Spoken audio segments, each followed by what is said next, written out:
From 2014, nothing need happen to criticize a conservative government. Ashby had approached LNP people over an alleged sexual abuse involving the former Speaker Slipper. Slipper had an LNP seat before becoming Speaker so as to help secure a corrupt ALP government. Slipper was an ordained Catholic priest, Traditionalist Anglican Minister, and married, having been given the priest authority through a Vatican negotiated deal as married Traditionalist Anglican Minister. But he is not considered stable by his LNP colleagues, who had to tolerate a talentless member rather than a more active but obstructive one. The corrupt ALP government stonewalled on the allegations until after they had lost government. Slipper did a deal with Ashby privately on sex abuse issue, but was found corrupt on the abuse of parliamentary privilege issue. Now Ashby is alleging that LNP did not help him in a matter that might have appeared to have been corrupt had they done so. He approached the youngest LNP member and got a referral to Pyne.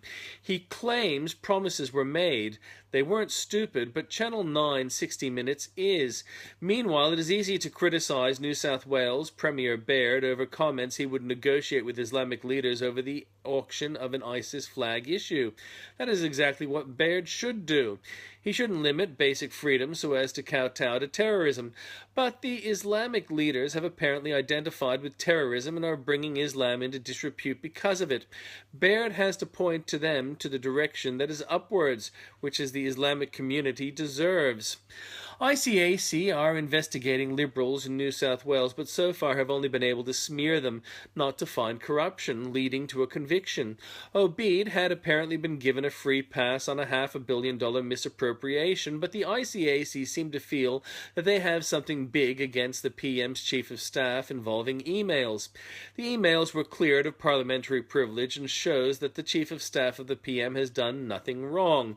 ICAC will continue probing. How the hell can someone steal $500 million and not go to jail? What about those who gave the corrupt one keys to the bank? Is there no corrupt finding for them? What about paying it back? Meanwhile, ABC News at 7 p.m. opens the extraordinary and wrong claim that Mr. Abbott's Chief of Staff has been caught out by email accepting banned donations. They assert it should be, or prove it, or apologize.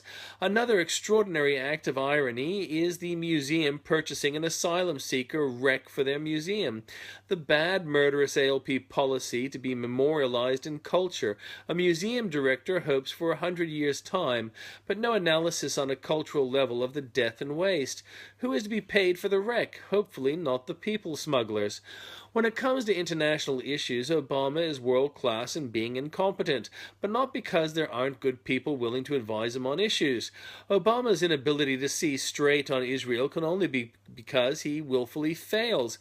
Looking at MH17, and again, Obama has failed to observe the role of Ukraine in fighting in the shooting down of the aircraft and prevention of acquisition of bodies or evidence in breaking their own declared ceasefire.